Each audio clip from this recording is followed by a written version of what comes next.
C'est un danseur hors pair. Vous l'avez découvert au bras de nombreuses stars sur le célèbre parquet d'une émission de télé. Et vous l'avez peut-être vu aussi dans la presse People. On s'est rencontrés dans une boîte. Bah, où est-ce qu'on croise Madonna dans une boîte? En Angleterre. Elle est habillée comment? Et ce soir, Ouais. en survêtement. Mais Brahim Zaïba, c'est surtout une destinée extraordinaire. Où est-ce que vous avez commencé à vous exercer? Dans l'allée de mon bâtiment. Vous dansiez combien d'heures par jour? Bah, je disais à ma mère que j'allais à l'école et en fait j'allais m'entraîner toute la journée. Une carrière inespérée, comme pour le père René Luc. J'étais pas un caïd, hein, mais c'est vrai que je traînais dans la rue, j'allais à l'école comme je pouvais. J'étais quand même plus sérieux que toi, hein, parce que toi, c'était pas beaucoup quand même. Rien ne le prédestinait à devenir prêtre.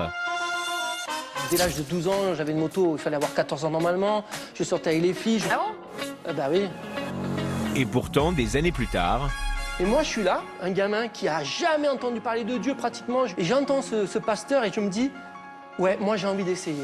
Il y a eu vraiment un bouleversement et à partir de ce moment-là, mon cœur, il a fondu et Dieu a pris tout en main. Brahim le danseur, René Luc le prêtre. Deux mondes, mais deux parcours exceptionnels que nous allons décrypter dans un instant.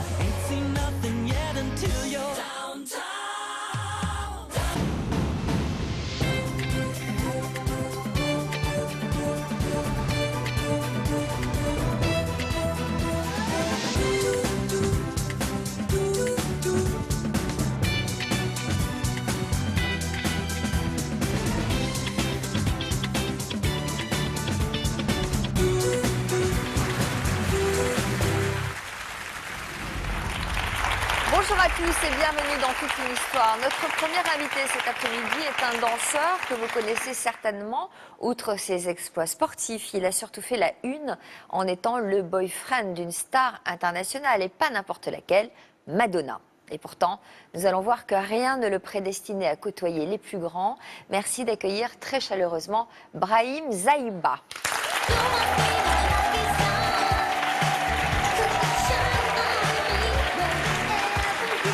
Bonjour. Bonjour. Brahim, merci d'être avec nous pour nous faire part de votre parcours hors du commun. D'abord, quel succès! Bah, merci beaucoup. Merci de m'avoir invité. Vous aviez toujours rêvé de devenir un grand danseur? Rêver de devenir un grand danseur, non, pas vraiment. Quand j'étais plus jeune, je rêvais beaucoup plus de sport que de danse. Vous aimiez quoi comme sport? Ah, j'étais plus tous les sports qu'on a en France, quoi. Foot, j'étais très dans le foot, j'aimais bien le tennis aussi. Vous étiez doué? J'étais assez doué pour les sports. Je pense que si j'aurais pas fait de danse, j'aurais fait du sport dans tous les cas. Donc. Alors, vous avez accepté qu'on passe une journée avec vous et notre équipe vous a suivi là où vous avez élu domicile, à Paris. On va regarder ce reportage et on se retrouve après. Exact. Un matin d'automne, dans l'ouest parisien. Bonjour, bienvenue chez moi. Pour toute une histoire, Brahim Zaïba a accepté de nous ouvrir en exclusivité les portes de chez lui. Ben voilà, bienvenue. Le salon, ma maison.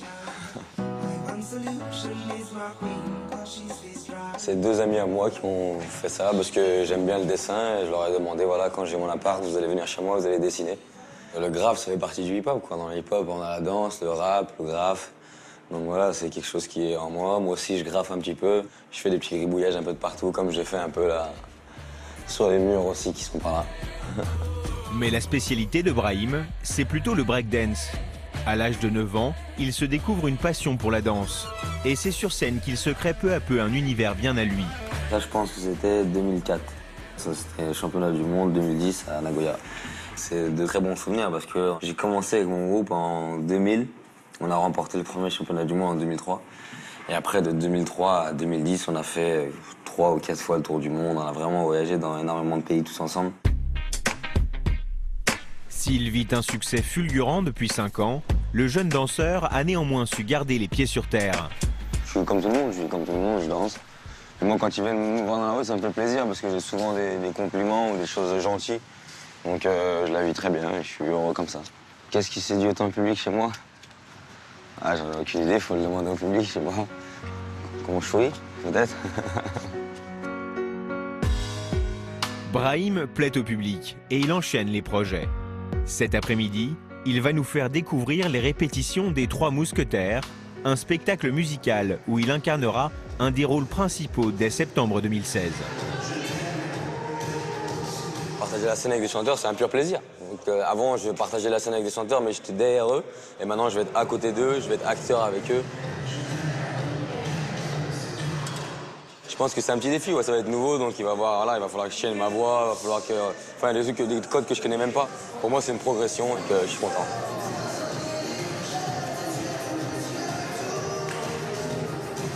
Yaman, le chorégraphe de la comédie musicale, a repéré Brahim dans un concours alors qu'il n'avait que 14 ans.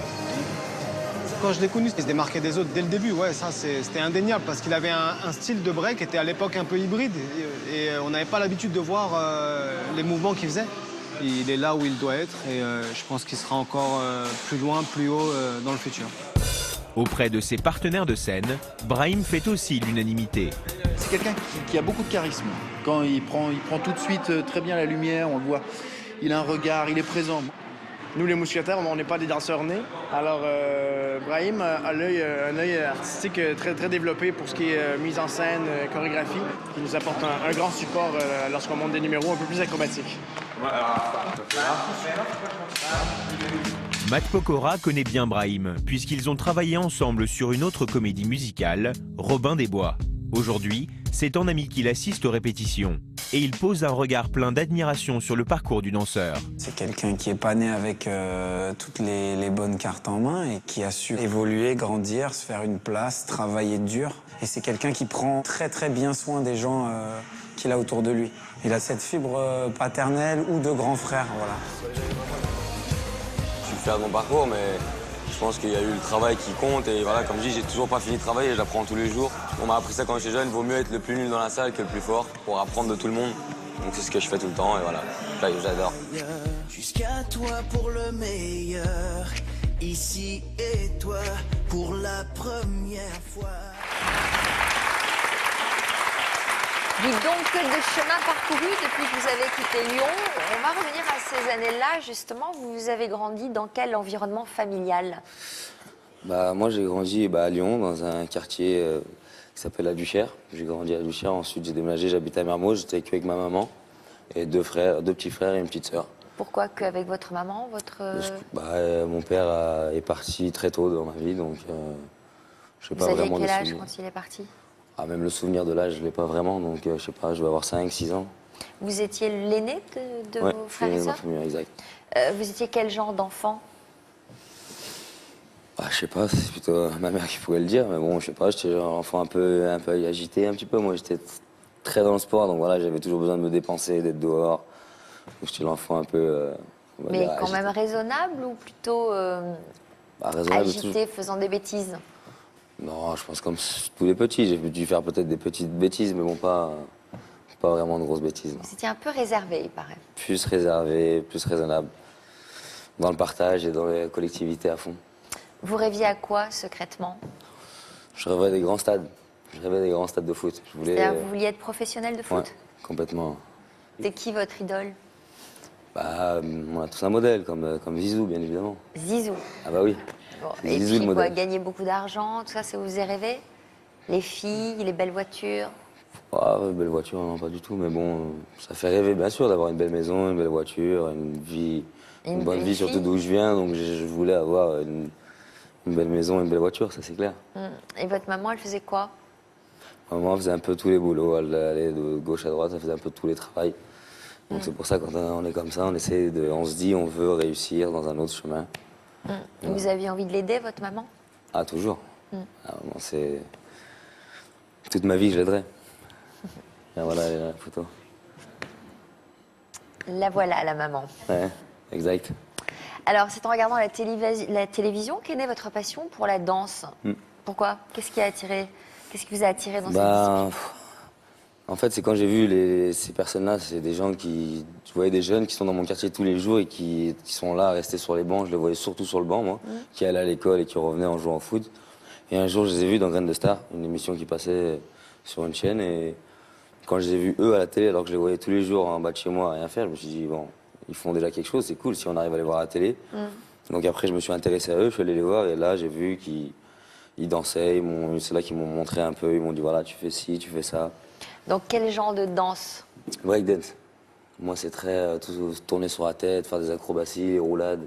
D'accord. Voilà, très danse de cascadeur. Où est-ce que vous avez commencé à vous exercer? Dans mon allée, Dans votre allée? dans l'allée de mon bâtiment. Il y avait des profs?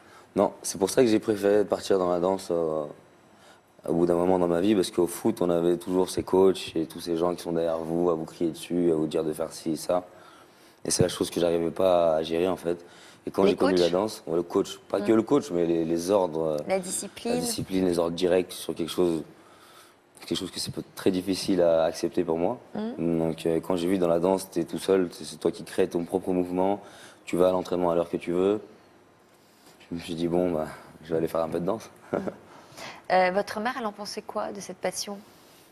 Bah, je pense que j'ai eu de la chance, hein, depuis tout petit. Elle m'a jamais dit non, vas-y pas, ou elle m'a jamais refusé de faire de la danse. Donc je pense que ça m'a beaucoup aidé, parce que si j'aurais eu une maman qui m'aurait dit non, peut-être que je serais parti autre part.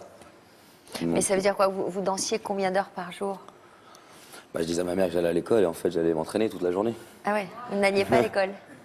Bah, j'y allais 1 heure pour faire avec de présence. Et après, Donc je vous entraînez, vous entraînez quoi? Dans votre allée, mais il n'y a pas de glace, il faut des miroirs pour se voir, pour faire des mouvements. Ouais, mais nous on n'a jamais commencé, on n'a jamais eu de salle dès le début. On a toujours commencé à danser dans l'allée. Après on a dansé dans les centres commerciaux ou alors dans les gares. Je dansais Pourquoi vous avec- dites on?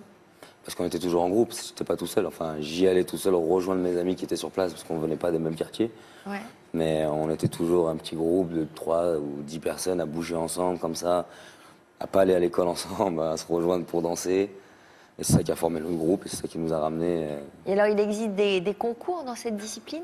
Ah oui, complètement. Ça existe depuis les années 80. Il y a des concours de ça. Ça a commencé aux États-Unis dans les années 80. Et il y a eu des concours. Il y a des concours toutes les années. Championnat du monde, championnat de France, championnat d'Europe. C'est comme le foot, sauf que c'est pas connu dans le monde entier parce que c'est pas assez médiatisé. Et parce qu'il n'y a pas énormément d'argent dedans aussi. Donc les télés s'intéressent moins. Mais c'est quelque chose qui est reconnu dans le monde entier. Donc vous avez gagné concours après concours jusqu'à gagner le championnat du monde de hip-hop Voilà, de breakdance. breakdance. Exactement. On a gagné ça. Le premier qu'on a gagné, c'était en 2003. Alors Celui-là, vous avez combien de titres exactement? Quels sont vos titres? Enfin, Pourquoi dites on? Là vous êtes tout seul, c'est un c'est groupe. vous? C'est un groupe. Vous êtes tout le groupe Voilà, qui a le titre? comme par exemple, là, nous, ouais, on est 4, et les 4 ont gagné, on a gagné le championnat du monde. C'est le dernier qu'on a gagné, ça en 2010, Ouais. au Japon. C'est le Donc, prix en... En là, yens, au-dessus? ouais, je sais plus, c'est quoi. C'est Vous le avez prix gagné du chèque. Ouais. C'est pas énorme, mais bon. Et qu'est-ce qui vous avez gagné d'autre? Bah, la reconnaissance des danseurs.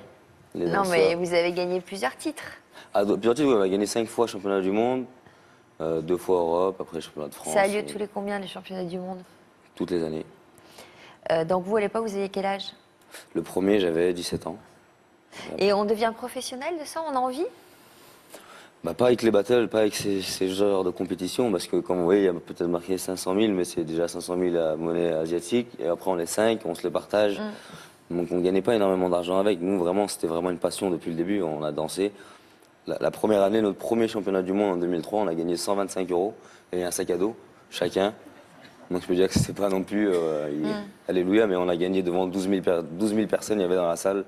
C'était vraiment une très très grosse compétition. Ça nous a permis de gagner surtout la reconnaissance de tous les pays.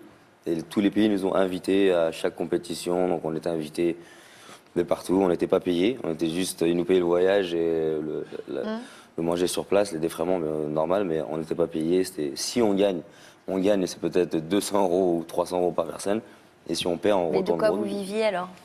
J'étais encore jeune, donc je suis encore mineur, donc j'avais la chance d'avoir ma maman et de pouvoir vivre chez ma maman encore à cette époque. Donc on vivait de nature et d'eau fraîche, quoi, rien d'autre. L'intérêt c'est que vous avez fait le tour du monde quand même avec tout L'intérêt, ça. c'est qu'on a commencé à faire le tour du monde, mais après, on est parti, on continue à faire les compétitions, mais on s'est lancé aussi dans le monde du théâtre. C'est là où on pouvait gagner un peu d'argent dans notre milieu de la danse. Donc avec le groupe, on a créé des spectacles, on a commencé à tourner depuis 2004. Donc on a gagné le premier championnat en 2003. Et en 2004, on a commencé à se lancer un petit peu dans les spectacles et dans tout ça. Donc on vivait de ça après. Et puis par la suite, vous vous êtes fait connaître mondialement dans un tout autre domaine grâce à une histoire d'amour. Alors quand vous avez rencontré Madonna? J'ai rencontré comme on rencontre chaque personne. On s'est rencontrés en boîte de nuit, donc on s'est rencontrés dans une boîte. Bah, où est-ce qu'on croise Madonna dans une boîte? En Angleterre. En Angleterre? Ouais. Ouais. À Londres? À Londres, tout simplement. C'était en Mais boîte. on peut l'approcher, Madonna? Elle doit avoir 15 gardes du corps autour d'elle. Quand on va en soirée, c'est pour passer un bon moment et kiffer. Donc non, elle est pas non plus. C'est pas une personne qui est entourée de 10 personnes autour d'elle quand elle marche. Donc non, c'est quelqu'un tout le monde peut approcher. Pour bien évidemment, moi j'étais là avec plusieurs autres personnes, des danseurs qui connaissaient aussi la personne, donc on s'approchait plus rapidement. Mais bon. Donc elle vous a vu danser? Non, on nous a vu danser. Oui. Après j'ai travaillé pour elle, j'ai fait. Non mais comment ça s'est passé? On rencontre pas Madonna tous les jours. Ça s'est passé comme ça. On s'est Comment vu. vous l'avez? Ça a été quoi le premier contact? Contact, on s'est juste vu, Il y on a a une dame qui dit dansé. elle veut toujours tout savoir. Bah oui, mais c'est mon boulot, madame. Sinon, je serais pas là. Alors, comment ça s'est passé? Donc, vous êtes en train de danser danse, et on vous s'est l'apercevez? Vous saviez qu'elle On m'a était appelé. là? Non, je savais pas. Oh. Je savais même pas. On m'a appelé à la table, on m'a dit de venir à la table, je suis venu à la table. Parce qu'elle vous avait repéré en train de danser. Je pense, et elle connaissait aussi des personnes qui me connaissaient, on avait des amis en commun. Et alors, donc vous arrivez, vous êtes impressionné? Pas du tout, parce que je savais pas qui était là, je savais pas qui c'était, donc je parlais avec une personne comme tout le monde. Vous la connaissiez Et comme quand même? je dis, je la connaissais, mais comme j'ai toujours dit, à cette époque-là, c'était pas du tout mon style musical à moi. C'était pas, par exemple, la personne que j'écoute le plus souvent. C'était à quelle époque? C'est pas 2009, 2008, 2009. Elle était au top? Elle a toujours été au top, donc elle était au top sûrement pour des personnes qui la connaissent et qui la suivent, elle était au top, mais pour moi, C'était une chanteuse. quel quoi. disque à l'époque? 2009? J'en 2008? ai aucune idée. Elle était habillée comment? Elle est habillée comment ce soir? Ouais. En survêtement. Vous avez bossé ensemble? On a bossé ensemble. D'accord. Et puis petit à petit, Petit à petit, ça s'est une fait. complicité qui est née. Exact. Mm. D'où là, nous voir dans les magazines. Vous avez été très amoureux? Ça reste dans la vie privée. Comment on se sent quand on est le boyfriend de Madonna? On se sent pas un peu le prince consort? Non, parce que quand on connaît la personne dans la vie de tous les jours, c'est son vrai prénom Madonna, c'est pas un nom de scène. Donc quand on est ce prénom Madonna, on connaît la vraie personne, c'est une personne comme vous et moi. Vous viviez avec elle? On vivait ensemble. Oui. Vous êtes occupé de ses enfants? Ouais, on s'est occupé, oui, bien évidemment, on vivait ensemble, donc je faisais attention à eux comme si c'était comme mes frères et sœurs, comme ma famille, quoi. C'était ma famille. Donc forcément. Et justement, vous les avez amenés, vos frères et sœurs? Ouais, tout le monde s'est rencontré, on était ensemble pendant 4 ans, donc on s'est tous rencontrés. Ouais. Vous aviez quand même une grande différence d'âge, tous les deux, ça se voit pas vraiment sur cette photo, mais Ouais. il y avait combien d'années qui vous séparaient? Je sais pas, 26, 27 ans, quelque chose comme ça. Ouais. Par là. C'était pas compliqué à vivre? Non. Bon. En fait, elle avait un peu l'âge de votre mère, non? Ouais, un peu, même si ce n'est un peu plus même. Ah ouais, plus âgée que votre mère. Hein? Ça fait bizarre quand même. Justement, elle a dit quoi, Ah non, votre mère? quand on le vit tous les jours avec elle, elle fait pas l'âge qu'elle a, donc c'est ça qui est... Mais votre mère, elle en pensait quoi de cette histoire? Ma maman a toujours été très sympa avec moi, elle m'a dit si t'es heureux mon fils, c'est ta vie.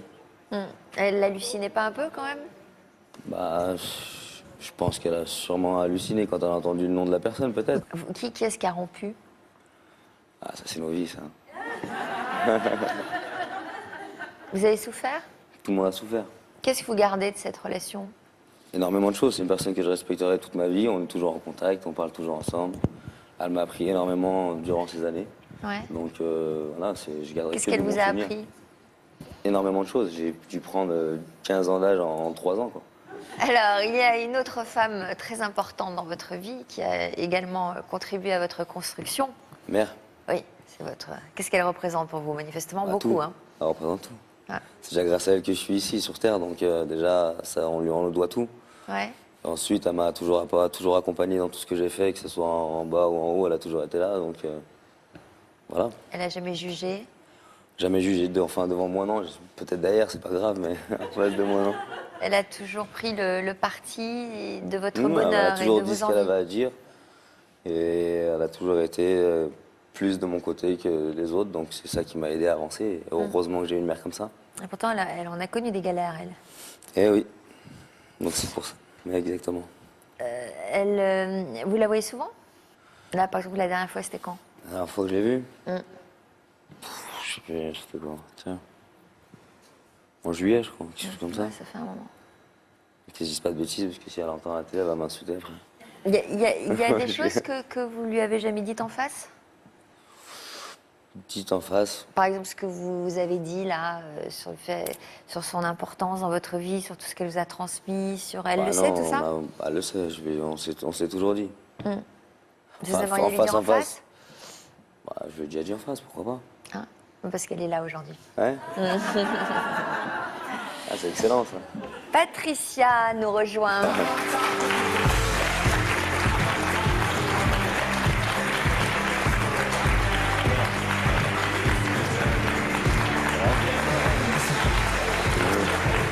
Excellent. En avant.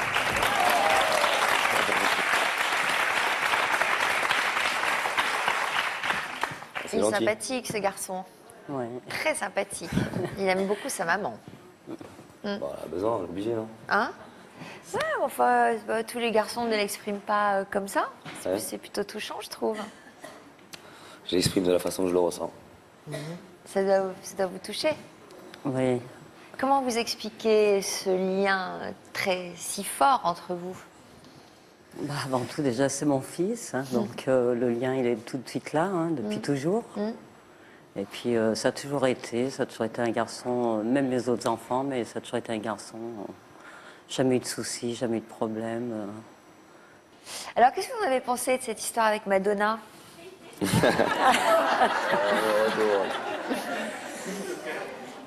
C'est vrai qu'à l'annonce du nom, ça m'a surpris parce que moi, oui, bien sûr.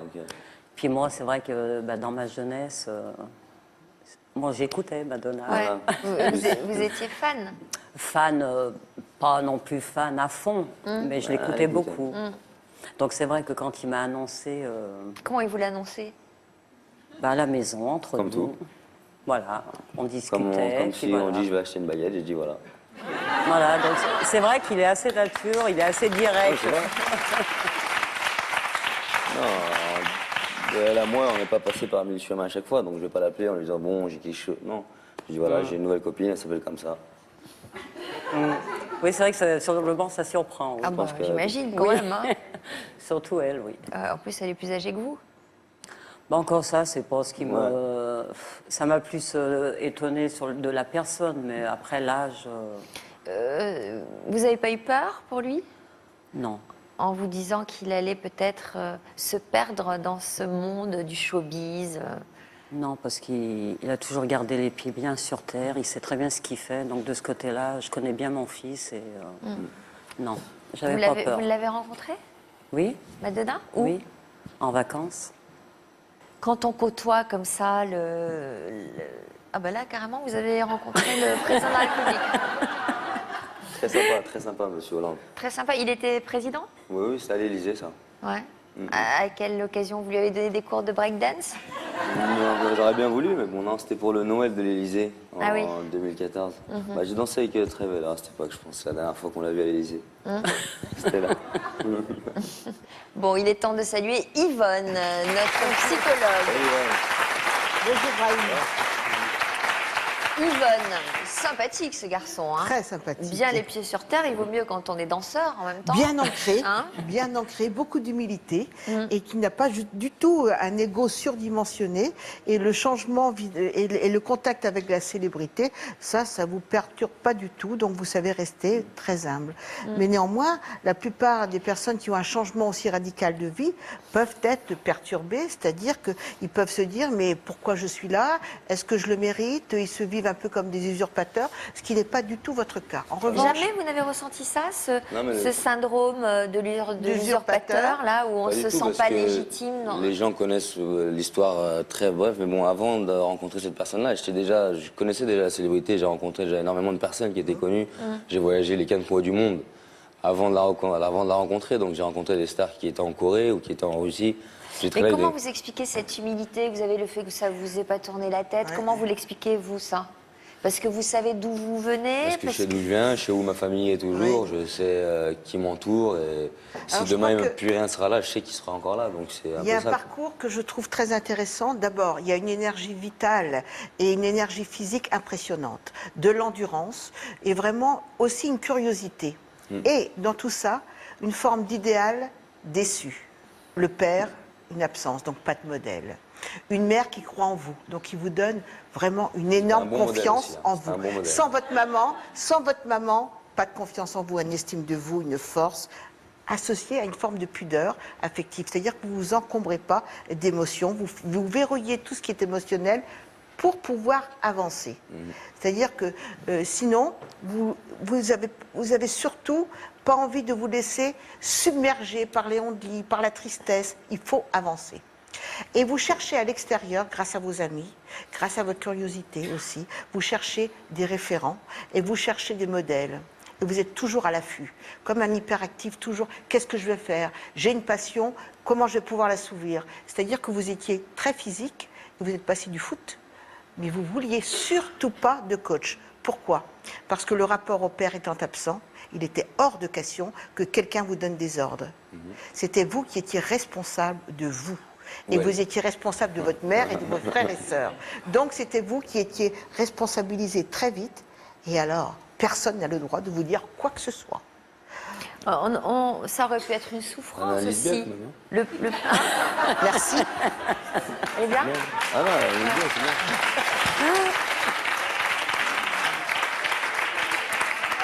Ça aurait pu être une souffrance, le manque du père. On n'a pas l'impression que ça le soit. Ça a été verrouillé. À 5 ans, il ne s'en souvient plus. Tout est verrouillé. Il n'a pas eu le temps de réfléchir et il s'est mis dans une posture d'être responsable. Il n'avait pas le choix, il n'avait pas le loisir de s'épancher sur ses douleurs. Et la maman n'a jamais retrouvé quelqu'un pour partager sa vie? Bon, après, ça reste un domaine privé aussi, mais bon, là, actuellement, privé, non. moi. Ouais. Très privé. Mais non, là, je suis bien comme ça. Je suis avec, il me reste ma fille avec moi, qui a 14 ans. Donc, c'était d'abord les enfants. Voilà. Hein, c'était sa priorité. Vous l'auriez autorisé? Bien sûr, je l'aurais autorisé, bien évidemment. Même ça vous ferait plaisir? Si elle aurait été heureuse, bien sûr, si elle est heureuse. Et il y a une amoureuse en ce moment? Oh non. Hein? Si, il y a un amoureux, c'est mon petit chien. Ah. Mon petit jumper qui est en loge. Ouais. Il voulait pas me laisser rentrer avec mon chien carrément à l'émission en plus. Oh, bah pourquoi? Ça, c'est Moi, mon j'aimerais amour. bien le voir. J'aime bien les chiens, moi. Ah, il est en loge, il voulait pas. Ah, on va aller le chercher. Donc, pas d'amour, ça ne doit pas être évident pour une amoureuse de passer à côté, après Madonna. Ouais. Ouais, ça aussi. Bah, c'est vrai. Non? Parce que, quand même, il faut avoir une sacrée personnalité. Bah déjà, si la personne pense comme ça, bah, elle a perdu direct d'office. Donc, j'espère que la personne que je vais rencontrer n'aura pas cette mentalité-là. Mais bon, non, c'est que voilà, j'ai eu une relation pendant très longtemps. Là, je suis très bien seul. Et comme la dame dit, quand je suis seul, j'avance beaucoup mieux que quand je suis avec quelqu'un. D'accord. Et quels sont les projets alors là? Bah, en ce moment, là, bah, j'ai mon spectacle qui sera à l'Olympia en décembre. Donc c'est Rocky Talk que je fais, c'est mon propre spectacle que j'ai monté, voilà, celui-là, Rocky Talk. Et j'ai les 3 mousquetaires qui arrivent pour l'année prochaine aussi. Oula, il y a du muscle, hein. Je vais me mettre en face, tiens, pour regarder ça.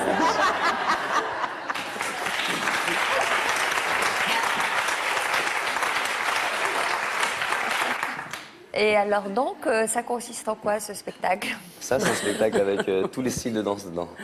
On a 8 danseurs sur scène et c'est quelque chose que j'ai monté avec Yaman, qui est le chorégraphe et le metteur en scène de spectacle. Et c'est quelque chose qui retrace un peu ma vie, mon parcours un petit peu dans plusieurs tableaux. Il y a une succession de 15-16 tableaux qui racontent chacun un bout de ma vie dedans. Ça s'appelle Rocky Talk. On regarde.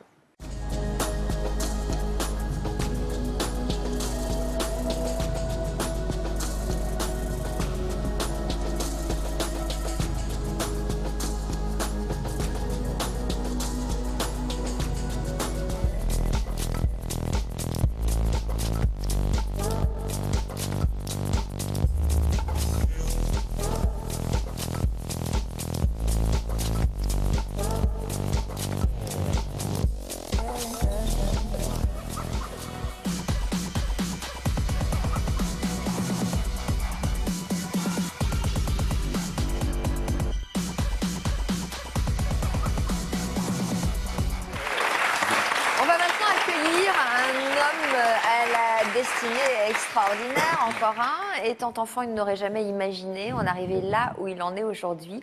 On va accueillir le père René Luc.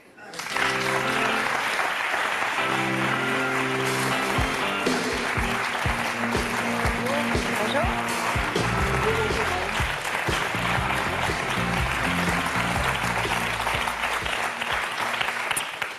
bonjour mon père. Bonjour Sophie. C'est comme ça qu'on va vous appeler? C'est comme ça que les gens appellent habituellement les prêtres. Ouais, on peut appeler par le prénom, mais c'est vrai que traditionnellement, les gens appellent Père René-Luc. Voilà, vous avez quelques similitudes tous les deux, quelques points communs, par exemple, liés à votre enfance. Vous avez grandi où, vous? Donc moi, je suis né à Nîmes. Je vis actuellement, je suis prêtre à Montpellier, hein, mais donc juste à côté de là où je suis né. Et mon enfance a été marquée par une situation qu'ont connue beaucoup de familles. C'est-à-dire que j'ai 2 grands frères et 2 petites sœurs, et mes 2 grands frères étaient d'un père différent, et moi et mes 2 petites sœurs d'un autre père. Bon, il y a énormément de gens parmi les téléspectateurs qui vivent cette situation. Et donc, toute mon enfance, j'ai vu mes frères, aller régulièrement visiter leur père un week-end sur 2, et voilà. Mais nous, ce qui est un peu particulier, c'est que lorsque ma petite sœur est née, notre père à nous est parti. Il est parti et on ne l'a jamais revu. Moi, je ne l'ai jamais revu, à l'heure où je vous parle. Et ce qui est un peu difficile, c'est qu'il ne nous a pas reconnus à la naissance. Ça veut dire que, alors, pour des raisons que vous comprendrez un peu plus tard dans l'histoire, mais moi que je ne pouvais pas savoir à l'époque, toujours est-il qu'il ne nous a pas reconnus. Ça veut dire que j'avais le nom de ma mère, et ça veut dire qu'à l'école, je ne sais pas, je ne connais pas assez ton histoire, Brahim, pour savoir si c'est ce que tu as vécu, mais quand on n'est pas reconnu par son père, on doit mettre jusqu'à en terminale quand même, chaque année, chaque début d'année, on doit écrire nom de la mère et nom du père. On doit écrire soit tracer un trait, soit écrire inconnu. Et je peux vous assurer que toute mon enfance, j'avais ces tripes qui se nouaient, et c'était quand même pas facile à supporter. Aussi, je comprends bien, vous vous êtes trouvé un père de substitution en la personne de Oula, Dieu. vous allez un peu trop vite là. Ouais. Elle est déjà en train de me psychanalyser, c'est incroyable. On verra ce qu'en pense Yvonne tout à l'heure. Vous gardez quels souvenirs de votre petite enfance? Donc c'est une enfance qui a été marquée par la réalité d'une mère de famille de 27 ans avec 5 enfants, à élever toute seule, donc avec beaucoup de difficultés, notamment une année où on a été placé dans un foyer de la DAS. Voilà, donc c'est vrai que c'est pas toujours facile, il y a des choses difficiles, il y a concrètement des moments où on mange pas toujours à sa faim, où on se sent différent, on n'est pas habillé comme les autres enfants. Pour Noël, les cadeaux qu'on se fait, c'est les cadeaux qu'on a fait nous-mêmes, etc. Mais bon, on était très heureux quand même, hein. On s'est bien serré les coudes. Alors, à 10 ans, lorsque vous avez 10 ans, votre mère a refait sa vie avec un certain Martial. Ouais. Exactement. Alors ça, c'est un événement dans ma vie, effectivement, parce que donc ce Martial, c'est la première fois que je vois un homme à la maison, hein, qui vient vivre avec nous. Et moi, j'ai beaucoup d'amitié pour lui, et il a même un feeling particulier avec moi, alors qu'avec mes 2 grands frères, c'est plus compliqué parce qu'ils vont régulièrement chez leur père. Mes 2 petites sœurs, il était moins à l'aise aussi avec voilà. Mais avec moi, il y a une vraie complicité. Il m'amène à la pêche, il m'amène ramasser les champignons. Il m'offre un chien que j'ai appelé Sultan. J'étais tout fier de ce chien. Et d'ailleurs, il m'a appris à apprivoiser. Et quelque part, c'est un peu moi qui l'ai apprivoisé en faisant tout ça. Et un jour, chose magnifique, il me dit « René-Luc, si tu veux, je vais te donner mon nom ». Et moi, c'était waouh, c'était incroyable qu'un homme qui n'était pas mon père accepte de me donner ce fameux nom. Voilà. Et donc, c'était une fenêtre d'espoir. Qui malheureusement, cette fenêtre d'espoir va se refermer très brutalement juste quelques mois après. Pourquoi? Pourquoi? Parce qu'en fait, dans la 2e année où on vit avec lui, je déménage, je vais à Alès, dans une grande ville, au collège, et là ma mère me dit, René-Luc, il ne faut pas que quand tu vas à l'école, que tu parles de Martial. Donc pourquoi? Et elle me dit, parce qu'il est recherché par la police. Qu'est-ce qu'il a fait? Et là, elle m'explique qu'il avait eu un enfant avec une femme, et il n'avait jamais payé sa pension alimentaire. C'était vrai, mais ce n'était pas toute la réalité. En fait, cet homme faisait partie de ce qu'on appelle le milieu du grand banditisme, hein, ce qu'on appelle la mafia en Italie. Et donc, dans le milieu, bon, il était un peu en planque, il s'était mis un peu sur la touche un petit peu, et il faisait des actions concrètement, et il était recherché par la police. Donc moi, ça m'a fait un choc de découvrir ça. Et effectivement, il était moins discret sur sa manière de vivre. Donc je voyais son arme et il la mettait derrière son dos. Une fois, je suis allé je l'avais trouvé dans la pile de linge, là où il l'a caché. Donc je prends le revolver, j'avais 12 ans, quoi. Je dis, waouh, un gun à la maison. Puis après, je me suis dit, bon, ce que je vais faire, c'est qu'en le remettant, j'efface bien. Je vais t'imaginer, si tu tues quelqu'un avec le gun et qu'on trouve mes empreintes, je suis mal. Enfin, vous voyez, le genre de situation complètement bizarre et loufoque qu'on peut vivre. Mais c'était ma réalité, quoi. Donc, il exerçait une véritable influence sur l'adolescent que vous étiez. Oui, enfin une influence, pas vraiment. Disons que ça a un peu dégénéré à la maison. C'est ça surtout qui s'est passé. C'est-à-dire que petit à petit, cet homme, au début, ça se passait bien. Et petit à petit, il a commencé à être enfermé dans la maison. Il buvait de l'alcool. Et malheureusement, et c'est vrai, il faut quand même le dire, tout le monde n'est pas comme ça, mais lorsqu'une personne a une addiction à l'alcool, parfois il y a souvent des dérapages verbaux et parfois aussi de la violence physique. C'est exactement ce qui s'est passé.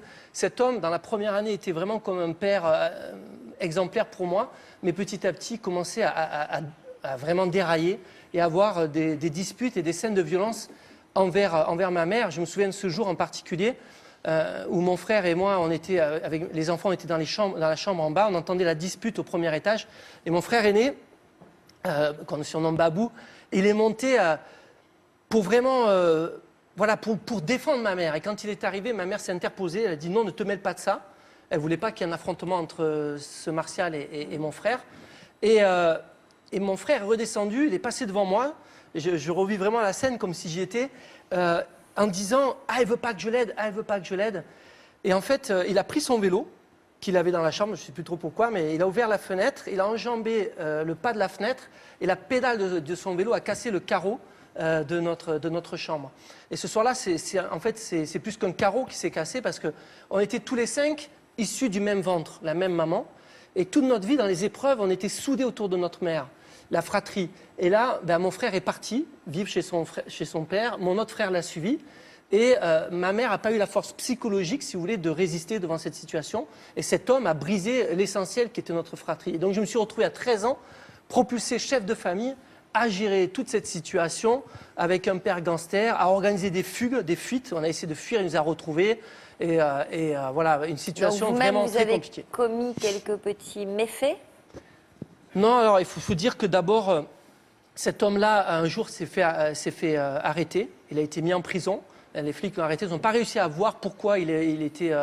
Ils n'ont pas vraiment accusé pour les vraies raisons. Ils n'ont pas réussi à trouver de preuves sur la vraie réalité. Ils le connaissaient, hein, ils le connaissaient vraiment bien. Pendant cette année où il était en prison, évidemment, on a continué à aller le voir. On aurait pu le laisser tomber. On a voulu être auprès de lui, etc. Ma mère disait, lorsqu'il va sortir de prison, il va changer. En réalité, lorsqu'il est sorti de prison, c'était encore pire.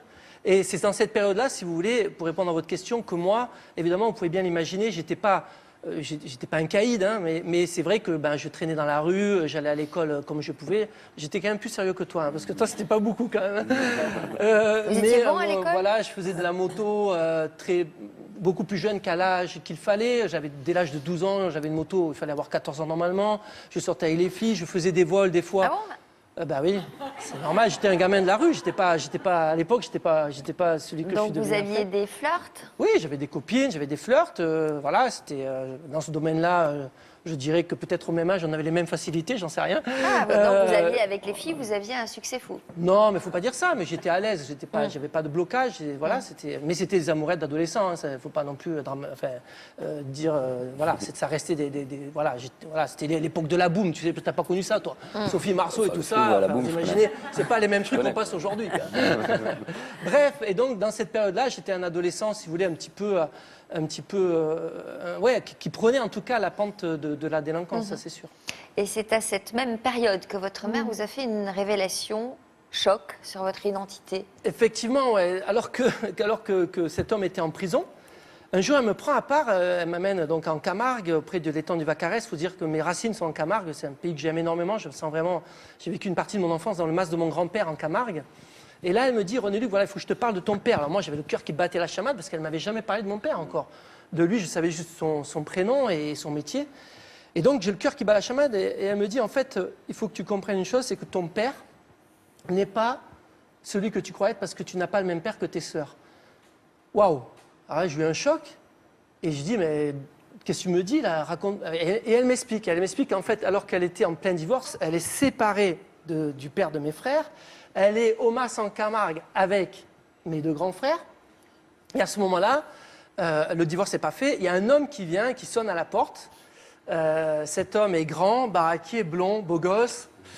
Il est allemand. Il avait 13 ans pendant la Seconde Guerre mondiale. Et donc, lorsqu'il était grand, pour donner du sens à sa vie, comme beaucoup d'Allemands qui ont été un peu perturbés par tout ça, il s'est engagé dans la Légion étrangère. Il a fait 7 ans de guerre pour la France dans la Légion étrangère, Maroc, Algérie. Et cet homme-là, donc, en revenant de la Légion, il est à Marseille. Et il sonne, il fait un peu de l'aventure, il fait du stop, il sonne au mas et il dit à ma mère, est-ce que je peux avoir le gîte et le couvert? Et ma mère, avec son grand cœur, ben oui, bien sûr, et comment vous expliquer ce qui s'est passé après? Donc du coup, ils restent pas longtemps ensemble, ils restent quelques mois ensemble, ils décident même de partir en Allemagne. Au bout d'un moment, ils se rendent compte que c'est pas viable, et d'un commun accord, c'était pas... Ils décident de se séparer, et donc elle revient vivre en France, elle revient au mas en Camargue, et là, catastrophe, elle voit qu'elle est enceinte. Évidemment, elle est enceinte d'un homme qui est un Allemand, il faut voir le contexte, on est en 1965, c'est pas facile, voilà, qui est un légionnaire, qui est un alcoolique, qui a des problèmes d'alcool, et tout le monde lui dit, tu vas pas garder ce gamin, il va être malheureux toute sa vie, il connaîtra pas son père, et heureusement, elle n'a pas écouté ses voix-là, elle a écouté son cœur, et elle s'est dit, ce petit, je lui donne sa chance, et donc elle m'a gardé, et grâce à l'aide d'une dame, Lucie, eh bien, cette dame-là a accueilli ma mère, et l'a aidée à porter sa grossesse jusqu'au bout. Et c'est ce qui m'a un peu sauvé. Je m'appelle Luc parce que ma marraine s'appelle Lucie. Et c'est ce qui a fait que je suis là aujourd'hui. Alors, reprenez votre respiration et on va reparler de votre beau-père à sa sortie de prison. À la sortie de prison. Il est venu sonner chez vous. Il sonne à la porte. Je me penche à la fenêtre. Mon frère était revenu entre-temps. Et je vois cet homme-là qui est en bas. J'ai peur, mais ma mère décide d'aller lui parler. On les voit parler, mais ça dure quelques secondes. Ma mère remonte, et quand elle arrive, on se précipite vers elle. Qu'est-ce qu'il voulait? Et là, elle nous dit, c'est bizarre, il est venu nous dire adieu. Elle n'a pas le temps de finir sa phrase, que j'entends une violente détonation, un coup de feu, et je me penche à la fenêtre, et je vois cet homme au pied du réverbère qui est en face de notre maison, dans du sang, et il s'était tiré une balle en plein cœur avec son revolver. On s'est précipité vers lui, et il regardait ma mère, et en mourant, il lui disait c'est pas de ta faute, c'est pas de ta faute, c'est pas de ta faute. Et c'est vrai que donc c'était un moment, un trou noir, et c'était un moment de ma vie où c'est vrai qu'à ce moment-là, ça partait un peu à volo dans ma vie, dans mon adolescence. C'était un peu difficile de porter tout ça. Et en février 1980, donc alors que j'étais parti depuis 3 jours, 3 nuits chez mes copines, mes copains, je faisais un peu ma vie. J'avais ma bande, c'était pas des danseurs, mais nous on faisait du trafic de mobylettes, de motos, on faisait n'importe quoi à Nîmes, c'était assez. Et donc quand j'arrive, elle est très énervée après moi, elle n'a plus de contrôle et elle me dit « René, t'étais où ?» Et je lui dis « Ça ne te regarde pas. » Et naturellement, comme une mère, elle me répond « Si, ça me regarde, je suis ta mère quand même. » Et moi, je lui réponds « C'est ça le problème, un truc du genre. » Elle n'a pas trop aimé ma réponse, je ne sais pas pourquoi, vous comprenez, vous, la maman. Et donc, du coup, elle me crie dessus « Mais tu ne peux pas me répondre comme ça, ça suffit. » Et moi, elle me crie dessus, qu'est-ce que je fais? Je repars. Je claque la porte et je m'en vais. Elle me suit. Je rentre dans l'ascenseur, elle rentre derrière moi, elle me dit « Maintenant, tu vas m'écouter, c'est pas possible. » Elle essaie d'élever la voix pour me contrôler. Et je me revois faire ce geste dont je ne suis pas fier. Je me tourne, je prends ma mère par le col de la chemise, je la plaque contre l'ascenseur, je dis « Toi, tu me fous la paix, sinon je t'explose. » Et là, j'ai vu le regard de ma mère se liquéfier par la peur. En fait, je le souhaite à personne, parce que ce regard, je l'ai croisé lorsque ma mère était battue par Martial. Une femme qui est terrorisée, voilà, et c'est horrible, en fait. Et j'étais pas fier de moi. Mais, j'ai rien dit, je ne me suis pas excusé ni rien, voilà. Et ma mère ne m'a plus jamais rien dit, elle m'a laissé libre. Et c'est à ce moment-là où je prenais la pente glissante vraiment vers la délinquance qu'il y a eu, hop, un événement qui a tout changé. Et ouf, heureusement. Quoi, vous avez rencontré qui? J'ai rencontré une femme. Marido. Je vais vous expliquer. Marido, elle ne savait pas. Marido, c'est une femme qui a l'âge de ma mère et qui est une femme extraordinaire. C'est une catholique très pratiquante qui va à la messe le dimanche, mais qui, contrairement à beaucoup de catholiques en France, les catholiques, on a l'impression qu'il ne faut jamais parler de sa foi parce que c'est de l'ordre du privé. Donc du coup, elle, Marido, elle disait, moi je vis ma foi, mais je n'hésite pas aussi à en parler. Et donc qu'est-ce qu'elle fait? Elle rencontre ma mère et elle propose à ma mère d'aller écouter une conférence. Cette conférence, c'était un ancien chef de gang qui s'appelle Nicky Cruz et qui venait raconter comment il est sorti de sa vie de chef de gang, il est devenu chrétien, il est même devenu pasteur protestant. Et cette femme, Marido, va dire à ma mère, venez. Et ma mère dit, ouais, je sais pas, je suis pas trop intéressée. Puis elle pense à moi. Et c'est ma mère, c'est pour ça que je dis c'est grâce à Marido. Ma mère me dit le soir, René Luc, j'ai rencontré une dame qui se propose d'aller écouter une conférence sur les chefs de gang à Montpellier. Est-ce que ça t'intéresse? Je regarde ma mère, je lui dis, bah ouais. Puis je me dis intérieurement, mais elle est bizarre. Elle m'amène, moi, écouter une conférence sur les chefs de gang. Enfin, tu vois, c'était bizarre, quoi. Je comprenais rien du tout. Et j'y suis allé. Et là, je me retrouve dans le Palais des Sports René Bougnol le 19 mars 1980 à voir cette ambiance. Il y avait 2-3 000 personnes. Il y avait ce portoricain, là, il a un visage, tu sais, un peu basané comme ça, un visage un peu dur. Hein, et cet homme qui vient raconter son expérience. Et moi, je bois toutes ces paroles. Vraiment, je suis subjugué par son histoire. Je vois tellement de passerelles entre ce qu'il a vécu et ce que moi j'ai vécu. Tu vois, comme un peu, on a tous les deux des passerelles entre nous, ben, c'est un peu pareil. Donc je bois son histoire, je suis vraiment subjugué. Et à la fin, il dit cette chose simple que les pasteurs protestants osent faire, que nous, les curés catholiques, on est très frileux, on n'ose pas trop faire. Il dit cette chose magnifique, il dit, écoutez, moi je pense que ce qui s'est passé dans ma vie, Dieu peut le faire pour vous aussi. Donc, ce que Dieu a fait pour moi aujourd'hui, il peut le faire pour toi. Il le croyait vraiment. Hein. Et donc, il dit, s'il y en a parmi vous qui veulent faire cette expérience, je vous invite à venir devant le podium et à vous avancer, à faire un pas vers Dieu, et Dieu fera un pas vers lui. Jacques, chapitre 4, il y a un très beau verset que j'aime beaucoup qui dit, approche-toi de Dieu et Dieu s'approchera de toi. Et moi, je suis là, un gamin qui n'a jamais entendu parler de Dieu pratiquement, j'ai eu quelques notions, mais presque pas. Et j'entends ce pasteur et je me dis, ouais, moi j'ai envie d'essayer. J'ai un peu honte, c'est vrai. Imaginez-vous qu'il y a des gens qui se lèvent, là, qui viennent devant. Enfin, il faut le faire quand même. Et puis, au bout d'un moment, je me lève. Je descends. Il y a plein de gens qui y allaient. Hein, je n'étais pas tout seul, heureusement. Et là, j'arrive devant le podium. Il avait les yeux fermés. Il priait. Il disait Seigneur. Et là, il s'est passé quelque chose dans mon cœur. Et je peux vous dire une chose, c'est que pour la première fois de ma vie, j'ai senti l'action de Dieu agir en moi. Alors, bien sûr, il y a des gens qui vont vous dire que c'est de l'émotion, il y a des psychologues qui vont dire que c'est des événements, machin truc, je suis prêt à tout, il n'y a pas de souci. Mais je peux vous dire une chose, c'est que moi, j'ai vécu une chose extraordinaire, très très forte. Vous avez été illuminé par la foi, vous avez reçu Dieu. En fait, il y a un truc qui s'est manifesté, je me suis mis à pleurer. Ouais, et je ne sais pas si tu as connu ça, Brahim, dans ta vie, mais je pense que des jeunes qui ont vécu des souffrances très dures, surtout des garçons, on pleure très rarement. Il faut se durcir pour résister. Et là, je pleure, et je peux vous dire une chose, Ézéchiel 36, j'ôterai ton cœur de pierre, j'y mettrai un cœur de chair. Il y a eu vraiment un bouleversement, et à partir de ce moment-là, mon cœur, il a fondu, et Dieu a pris tout en main. Alors, on va laisser quand même une petite explication. C'est très intéressant. Brahim, juste peut-être une réaction, parce qu'on vous a vu très J'adore attentif. l'histoire, ouais, j'adore. Ah, vous adorez, c'est-à-dire Non, j'aime bien écouter ces sortes d'histoires et ça me touche vraiment. Donc, oui, ça vous touche. Pourquoi Ouais. vous auriez pu, vous, être touché comme ça par... Moi, personnellement, je suis croyant aussi. Après, comme je dis, c'est pour ça que j'ai fait les tatouages sur moi. Je crois en Dieu aussi et je pense qu'il est là aussi pour nous aider. Donc, lui, il a eu la chance d'entendre ces mots plus facilement. J'espère d'entendre comme lui un jour directement aussi. René Luc, tout comme Brahim, vous avez une énergie exceptionnelle et qui a pris dans un premier temps la voie de la transgression parce que vous n'aviez que comme modèle quelqu'un qui était un peu dans la violence. Donc vous êtes endurci, refoulement émotionnel, tout comme Brahim, et un jour, vous rencontrez quoi? Vous rencontrez l'idéal de père. Alors je ne vais pas rentrer dans ce qui est de la foi parce que vous avez eu une révélation, mais en tout cas, vous avez rencontré votre double. Et vous avez rencontré celui qui vous prenait dans les bras et celui qui vous disait « lâche-toi » et surtout, n'oublie pas que finalement, tout ce qui est enfermé en toi peut ressurgir. Vous avez trouvé votre idéal de comment? Notre père. Voilà, notre père, le repère.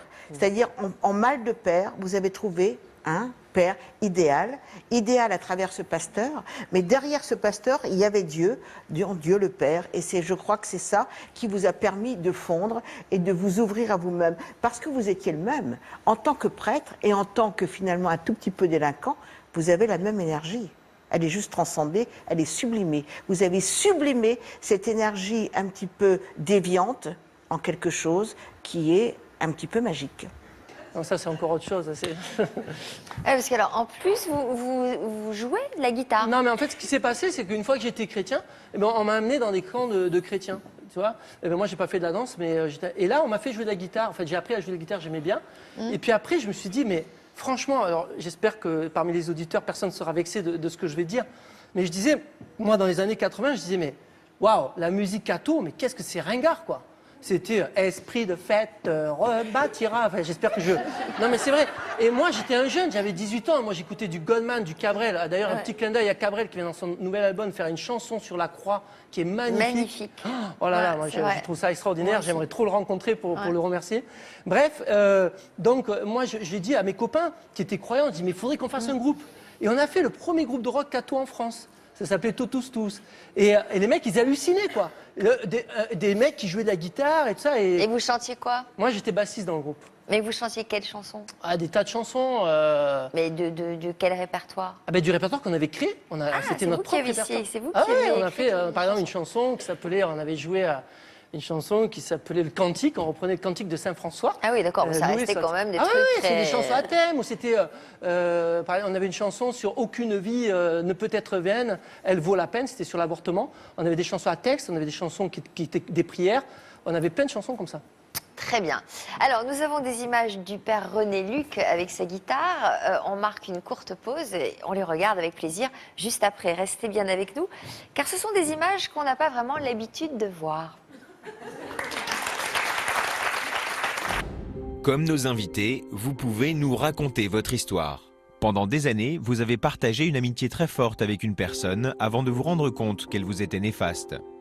Adolescent, un ami a eu une mauvaise influence sur vous et vous avez fini par sombrer dans la délinquance, l'alcool ou la drogue. Après plusieurs mois d'une amitié fusionnelle, vous vous êtes rendu compte que votre meilleur ami avait de mauvaises intentions.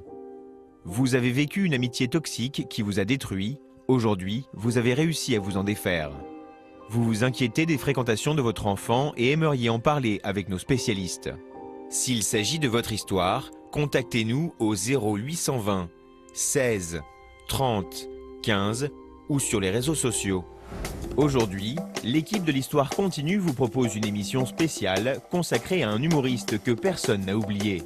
Il se mettait une espèce de gros ventre. C'est le curé. Premier que j'attrape. Je chutais, papotais, Il y a 8 ans, la sœur d'Élie Kakou, Brigitte, nous avait beaucoup émus. Qu'est-ce que vous admirez? Le frère, le parcours, l'artiste, vraiment Le frère d'abord, et après son talent. Ça me rappelle tellement de choses quand je le vois sur scène. Aujourd'hui, Brigitte Kakou revient dans les fauteuils de l'Histoire continue pour rendre un nouvel hommage à son frère, en compagnie de Raphaël Mesrahi et d'Anthony Joubert. Moi, c'était pas un ami, c'était vraiment la famille, quoi. C'est par rapport à lui que je fais ce métier, en fait. Et dans notre reportage, nous partirons à la rencontre de la famille Kakou à Marseille. C'est incroyable, tu te rends compte qu'il a gardé ça. Cher tonton Alain, je t'aime, je travaille bien, je t'embrasse très très fort. Une tribu pleine d'humour avec laquelle vous avez rendez-vous juste après toute une histoire.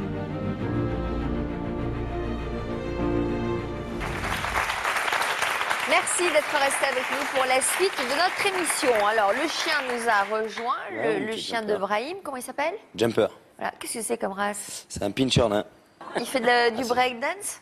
Il fait du breakdance aussi. Ouais. Il a l'air. Une petite démo, là. Oui. Ah, Du tiens. chien? Du chien, tiens. Allez, ici. Viens. Fais un coupole. Allez. Allez, fais un coupole. Qu'est-ce que je dis? Allez. Voilà. Fais du bail comme ça. Il fait plein d'autres tours aussi, mais je vais pas les montrer. Je préférerais avoir une démonstration de son maître, mais Non, bon. ça c'est mieux. Ça. Alors, je vous avais promis des images du père René Luc, sa guitare à la main. Vous en voulez? Vous voulez d'abord les images? Alors, d'abord, on va regarder les images, et puis après, on va peut-être le voir avec sa guitare à la main. Regardez, vous les voyez? And just clap the hand with me. It's just a little song for Jesus Christ. And we sing together, okay?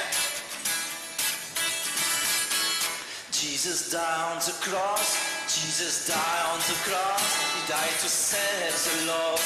He died to save the lost. Glory, glory, hallelujah.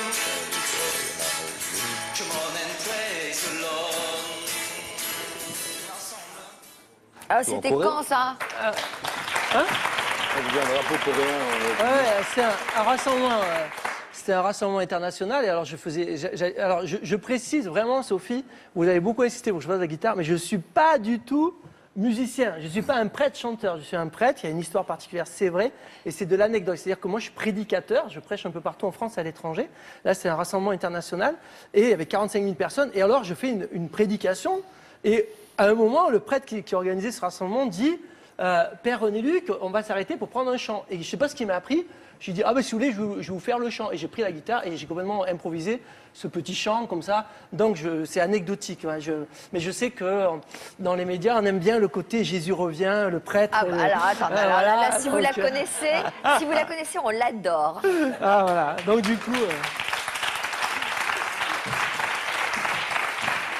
vous avez une jolie guitare pour quelqu'un qui joue jamais de la guitare quand même. Alors on joue quoi? Jésus revient? C'est Jésus, non pas Jésus revient. Je vais vous faire un petit morceau. Si jamais vous chantez avec moi, je mets à côté de vous, Sophie. C'est pas terrible. Non mais avec Brahim et avec le public, d'accord? Alors d'accord, avec Brahim. C'est très simple.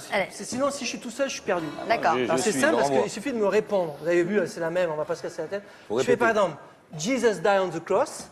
Et vous répondez. Jesus ça veut dire Jésus est mort sur la croix. Ça va? D'accord, ouais, ça va.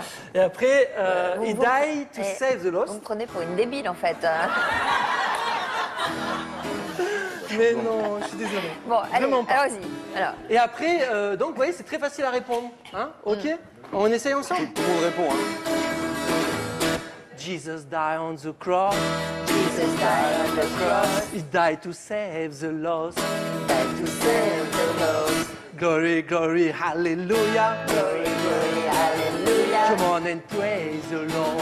Come on and praise the Lord. Alléluia ensemble. Alléluia, Alléluia, Alléluia. Jésus vient vers toi. Jésus vient vers toi. Il va te donner sa joie. Yeah. Glory, glory, Alléluia. Glory, glory, hallelujah. Et donc tu chantes avec moi. Donc tu chantes avec moi. Alléluia, Alléluia, Alléluia, Alléluia. Alléluia. Ensemble, Alléluia plusieurs fois. Alléluia, Alléluia, Alléluia. For the last time, everybody. Alléluia. Alors vous mettez la main comme ça. Alléluia. Alléluia.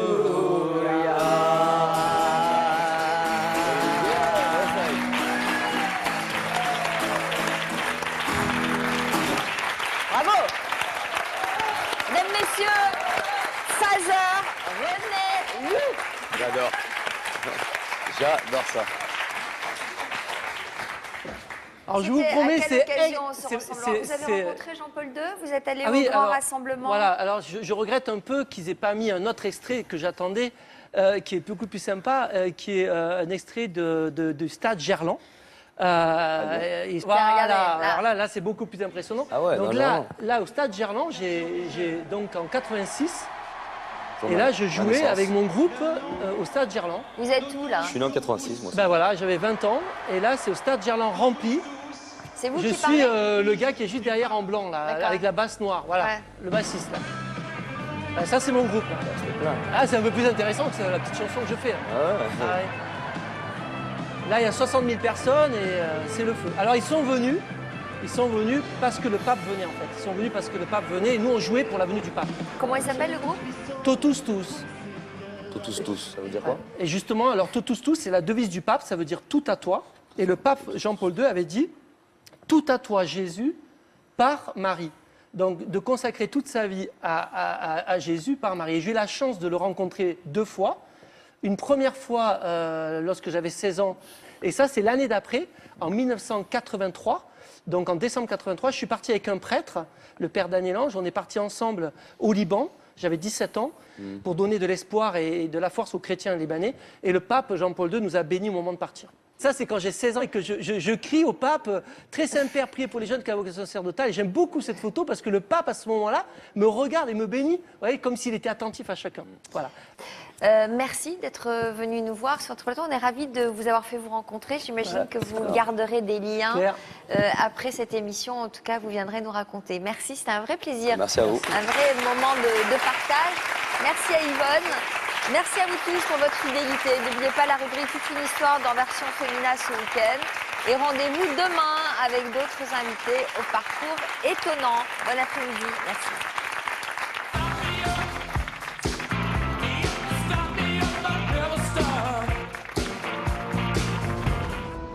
Bientôt, nous vous ferons rencontrer des jeunes qui ont décidé de se battre contre la précarité. Vivre sans argent, sans soutien, c'est jamais par choix qu'on fait ça. Personne ne veut être réduit à être assis par terre face à des gens. Certains ont vécu dans la rue. On a quand même honte si quelqu'un nous voit de pouvoir dormir par terre. La rue, la nuit, ça peut être très dangereux. Il y a des agressions, il y a des vols, il y a des gens qui sont un petit peu dans leur monde. Pour eux, la vie n'est plus qu'une question de survie. Je me prive d'avoir des envies. Je prends ce que je peux prendre et je me contente de ça. D'autres sont devenus les rois de la débrouille pour s'en sortir. Il y en a eu combien de boulots? Il y en a eu, je dirais, peut-être une quinzaine. Pour moi, c'était pas de la précarité au départ. C'était juste la vie qui n'était pas forcément facile. Et alors qu'ils ont la vie devant eux, ils veulent retrouver confiance en l'avenir. J'ai plus du tout envie de vivre ça, et puis ça serait vraiment avoir fait 30 pas en avant et retomber là où j'étais avant. Non, c'est pas possible, quoi.